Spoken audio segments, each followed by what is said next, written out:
నవరాత్రి పండుగను హిందువులు పవిత్రమైన పండగ జరుపుకుంటారు.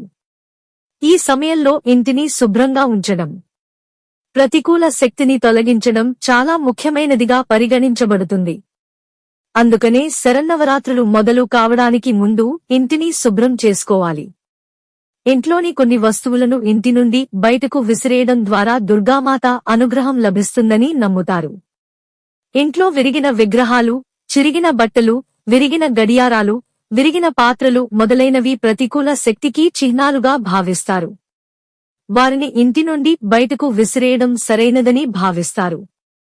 విరిగిన చీపురు ఇంటి శుభ్రతకు చిహ్నంగా పరిగణించబడుతుంది.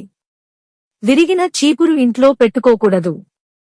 అనవసరమైన వస్తువులు, మీరు చాలా కాలంగా ఉపయోగించని వస్తువులను దానం చేయండి లేదా ఇంటి నుంచి బయటకు విసిరేయండి.